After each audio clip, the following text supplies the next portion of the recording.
Representative Thompson's situation has raised numerous legal questions, and for that we turn to Professor David Schultz of Hamline University, who I spoke to a short time ago. And joining us is Professor David Schultz. Thank you so much for coming on. My pleasure. Thank you for having me again this morning. All right, let me ask you this. Can these leaders, both on the Republican and Democratic side, force Representative Thompson to resign? Ultimately, the answer is yes, that the Minnesota Constitution gives the House and the Senate, in this case, the House of Representatives, broad authority to be able to determine the fitness and qualifications of its members. And so in theory, there's no reason why at the end of the day, if they decide that he is, let's say, unfit for office, why they could not take steps to expel him. So ultimately, they do have that authority. I think they're hoping they don't have to go as far as that, hoping that placing political pressure upon him might be enough to get him to step down. The last that I have heard, he does not seem to be, Representative Thompson, interested in stepping down. So that's apparently not going to happen. Now, I want to ask you about the standard, though, because apparently 2/3 of the House could vote. And if 2/3 of the House voted to expel him, he'd be expelled. But the standard is not a criminal standard. The standard is somebody who has abuse of the public trust and then bring discredit to the institution of the legislature. You can be expelled for that. What does that mean?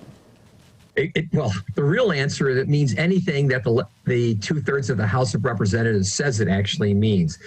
But I would say in a situation like this, bringing disrepute, I think the House would probably say that his past record of domestic abuse, the fact that he has disputes over his residency, his license questions, things like that, all would be, I think, enough to be able to reach a conclusion that he's brought disrepute to the House of Representatives. So it's a pretty broad standard that's determined by what? By the political will of the body. All right. Let me ask you this. Representative Thompson is denying these allegations. He was never convicted of any domestic assault. One where he was charged with a felony was dropped. Another one was bumped down to disorderly conduct. Does that make a difference? It does not make a difference. Remember that a decision for the House to use disciplinary processes and expel him is not a criminal process.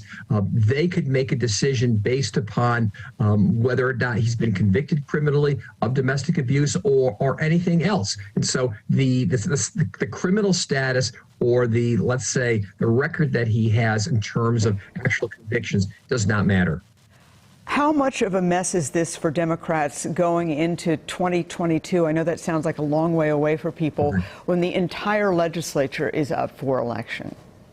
Well, this does become a problem for them. You know, on one level, this should just be a matter between Representative Thompson and his voters. If they make a decision and say they want to keep him in office or they want to vote him out, on one level, it should be that. But on the other level, what we have now is a problem that it's not just the domestic abuse, it's potentially him not being qualified by residency to be in office, potentially abuse of power because he did seem to say to the officer when he was arrested, or not arrested, when he was stopped, that I'm a representative. So on the one hand, if they don't get rid of him, they don't take some type of action, it becomes a issue used by the Republicans against the Democrats. On the other hand, because he's a person of color, this potentially alienates Democrats from a core portion of their base because there are allegations here of also racial profiling when he stopped. It's not a good position for the Democrats to be in no matter what. And I think they're trying to figure out a way of making this go away as quickly as possible. And you know, adding on that, he does have a strong base of support. Granted, it's to the left and liberal wing of the DFL, but he has a lot of supporters. I want to ask you quickly about video cams, body cam video. During this process, there was a dispute about whether this body cam video of his traffic stop would be made public because it was deemed private. What exactly is the law here? Well, we'll start off by saying that that under state law, we have what's called the Data Practices Act that makes most public data public unless it's defined as being private. And that's where the rub is here, is that even under statute, most of the police information here is deemed to be public. However, if it's part of a pending criminal investigation, if in some cases it's necessary to protect the identity of victims, there's a whole bunch of sort of exceptions to when this could be made public here. And this is sort of the question here now, is that the police would probably like to have made this public much more quickly than it did. Thompson initially, I think, was hesitant, eventually said it could be released.